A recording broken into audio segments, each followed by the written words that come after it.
नमस्कार। हम अक्सर रामायण की कहानियां सुनते हैं, पर क्या हमने कभी सोचा है कि उन कहानियों के पीछे का सच क्या है? आज हम एक ऐसे ही सवाल की गहराई में उतर रहे हैं जिसने सदियों से कई लोगों को उलझन में डाला है। सीता के विवाह की असली उम्र क्या थी? चलिए, प्राचीन ग्रंथों में छिपे सुरागों को एक एक करके खोजते हैं। तो सबसे पहले उस दावे पर आते हैं जो सबसे ज्यादा चर्चा में रहता है और सच कहूं तो विवाद भी खड़ा करता है। क्या सीता माता विवाह के समय वाकई सिर्फ 6 साल की थीं? ये एक ऐसा विचार है जिसने कई धारणाओं को शेकाल दिया है, लेकिन क्या इसमें कोई सच्चाई है? इस पहेली को सुलझाने के लिए हमें सीधा सोर्स पर जाना होगा, मतलब रामायण के श्लोकों में। और आप देखेंगे कि जवाब उतना सीधा है नहीं जितना लगता है। ग्रंथों में उम्र को लेकर ही अलग-अलग बातें कही गई हैं, जो इस रहस्य को और भी गहरा बना देती हैं। देखिए, अरण्य कांड में एक श्लोक मिलता है जो कहता है कि जब श्री राम वनवास के लिए निकले तो वो 25 साल के थे। ठीक है, ये एक सीधा साधा तथ्य लगता है ना? लेकिन रुकिए, कहानी में एक मोड़ है।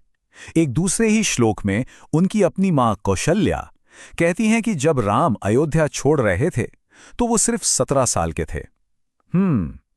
अब हमारे पास दो अलग अलग उम्रें हैं। और बात यहीं खत्म नहीं होती। एक और जगह जब राजा दशरथ ऋषि विश्वामित्र से बात कर रहे होते हैं तो वो कहते हैं कि राम तो 16 साल के भी नहीं है। तो अब हमारे पास 3 अलग अलग उम्र हो गई। तो आप देख सकते हैं, ये कोई सीधी साधी गणित नहीं है। ग्रंथ खुद हमें अलग अलग उम्र बता रहा है। इसका मतलब है कि हमें सतह से कहीं ज्यादा गहराई में जाकर देखना होगा। तो चलिए, अब एक जासूस की तरह काम करते हैं और भाषा की गहराई में उतरते हैं। आइए उन खास संस्कृत शब्दों को देखें जिनका इस्तेमाल राम और सीता के विवाह के समय उनके लिए किया गया था। क्या पता जवाब वहीं छिपा हो। जब राजा जनक पहली बार राम और लक्ष्मण को देखते हैं तो वो एक बहुत ही खास शब्द का इस्तेमाल करते हैं। ध्यान से सुनिएगा, क्योंकि ये शब्द बहुत कुछ कहता है और इस शब्द का मतलब जानना वाकई में बहुत दिलचस्प है। देखिए, इसे तोड़ते हैं। सम यानी पूरी तरह से, उप यानी पास, और स्थित यानी आ चुका। इसका मतलब ये नहीं है कि यौवन आ रहा है, इसका मतलब है कि यौवन पूरी तरह से आ चुका है। ये एक बहुत बड़ा फर्क है। अब खुद सीता माता की बात सुनते हैं। जब वो अपनी कहानी सुना रही होती हैं तो वो उस समय का जिक्र करती हैं जब उनके पिता उनके विवाह के लिए चिंतित हो गए थे, और वो एक खास वाक्यांश का इस्तेमाल करती हैं। और ये वाक्यांश बहुत महत्वपूर्ण है। इसका मतलब है पति के साथ संयोग के लिए उपयुक्त आयु। तर्क ये है कि कोई भी इस वाक्यांश का इस्तेमाल 6 साल की बच्ची के लिए नहीं करेगा, है ना? ये उस उम्र के लिए है जब कोई विवाह के लिए शारीरिक और मानसिक रूप से तैयार हो। तो अब हमारे पास भाषा से कुछ ठोस सुराग हैं। चलिए अब अपनी जांच को थोड़ा और आगे बढ़ाते हैं और देखते हैं कि दूसरे प्राचीन ग्रंथ विवाह की सही उम्र के बारे में आखिर कहते क्या हैं। उदाहरण के लिए आयुर्वेद का एक बहुत ही महत्वपूर्ण ग्रंथ है सुश्रुत संहिता। ये बिल्कुल स्पष्ट रूप से कहता है कि एक महिला 16 साल में और एक पुरुष 25 साल में पूरी तरह से युवा होता है, और यही विवाह के लिए सही उम्र है।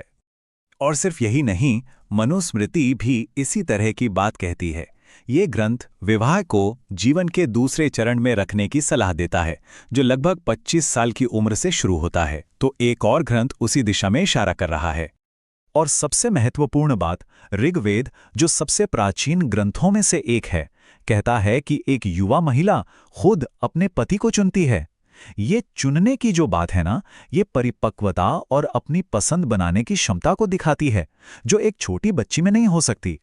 तो ये सब हमें वापस उसी एक सवाल पर ले आता है। अगर इतने सारे ग्रंथ परिपक्वता की बात कर रहे हैं, तो फिर वो 6 साल वाला दावा आया कहाँ से? चलिए उस एक श्लोक को ठीक से देखते हैं जो इस पूरी बहस की जड़ है। ये है वो श्लोक। इसमें सीता कहती हैं कि वो विवाह के 12 साल बाद 18 साल की थीं। अब सीधी सादी गणित हमें बताती है कि विवाह के समय वो 6 साल की होंगी। तो अब हमारे पास एक साफ साफ विरोधाभास है। तो इस विरोधाभास को कैसे हल किया जाए, इसके 2 मुख्य संभावित स्पष्टीकरण दिए जाते हैं। पहला ये कि हो सकता है यह श्लोक बाद में जोड़ा गया हो, लेकिन दूसरा स्पष्टीकरण वो बहुत दिलचस्प है। एक दिलचस्प विचार ये है कि उस समय उम्र की गणना करने का एक और तरीका था, उपनयन संस्कार से, जिसे दूसरा जन्म माना जाता था। अब सोचिए, अगर राम की 17 वर्ष की आयु उनके असल जन्म से नहीं बल्कि इस दूसरे जन्म से गिनी जाए तो उनकी वास्तविक उम्र तो कहीं ज्यादा होगी। और बस इस एक विचार से सारे विरोधाभास हल हो जाते हैं और सब कुछ समझ में आने लगता है। तो जब हम भाषा, अन्य ग्रंथों और उस समय के रिवाजों को एक साथ रखकर देखते हैं तो एक बहुत ही अलग तस्वीर उभरती है। सारे सबूत इसी ओर इशारा करते हैं कि सीता एक परिपक्व युवती थी, शायद 18 या 19 साल की, ना कि एक बच्ची। ये हमें दिखाता है कि कभी-कभी सच सतह के ठीक नीचे छिपा होता है। जब हम प्राचीन ग्रंथों को उनकी अपनी भाषा और संदर्भ में समझने की कोशिश करते हैं तो वे हमारी आज की धारणाओं को चुनौती देने पर मजबूर कर देते हैं। और ये हमें एक बहुत ही महत्वपूर्ण सवाल के साथ छोड़ जाता है, हम और क्या-क्या मानकर चल रहे हैं जिसे फिर से देखने की, फिर से परखने की जरूरत है।